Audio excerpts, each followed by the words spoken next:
At the end of this second week of our All Hallows at Home program, I wanted to take this opportunity to congratulate our students, staff and parents on all that has been achieved. I am so delighted in how our community has risen to this virtual challenge, and I've had wonderful feedback about our progress from so many people.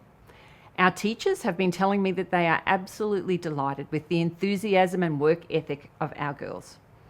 In what are now online morning teas and leaders' lunches, the girls have been telling me how much they've appreciated the really clear instructions from their teachers and how all their questions are being answered in an online environment. You've loved the personal question tabs in the OneNote and have found renewed motivation through the ability to make mistakes, to ask more questions, and to be the leaders of your own learning. Despite the lack of physical contact, you've found you're still able to effectively communicate and collaborate with your friends and classmates through the OneNotes. Even Wednesday morning liturgy is accessible still in our online environment, and our Witty girls have been telling me that they're looking forward to their house liturgy next Wednesday morning too. Other comments have been about how much you've loved learning online instrumental lessons and how great the many drills and activity programs that our sports department are constantly issuing have been.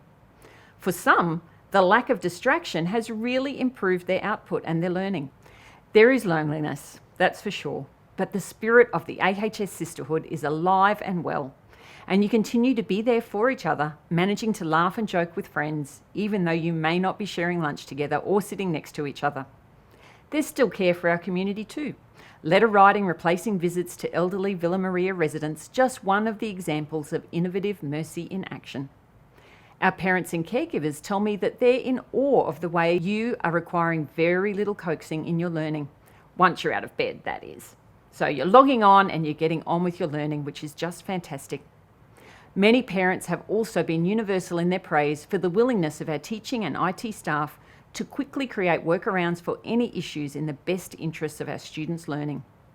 We must all continue to use the tools that are available through All Hallows at Home to ensure the well-being of our staff, students and families during the more challenging days.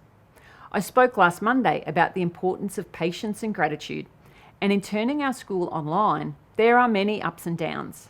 But please know that you are not alone and that we are constantly refining and innovating to provide the best learning experience for our girls.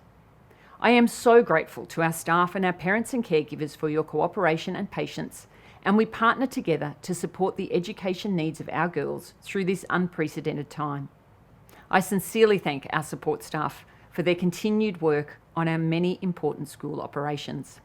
I also want to particularly thank those staff who are volunteering to supervise the children of essential workers who, with no available alternative, have needed to send their daughters to school. These resilient students have embraced All Hallows at Home from the classroom with the same determination, good humour and perseverance as their peers at home.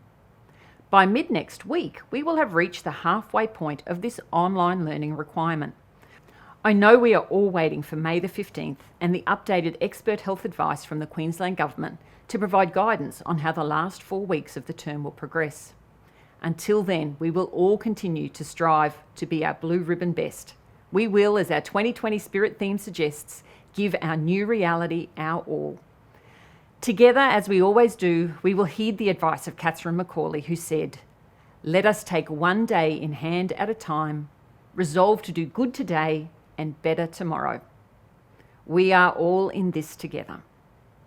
I pray that God continues to bless our All Hallows community and to keep you and your families safe, and we continue to pray for all those providing essential care to our community. God bless and stay safe.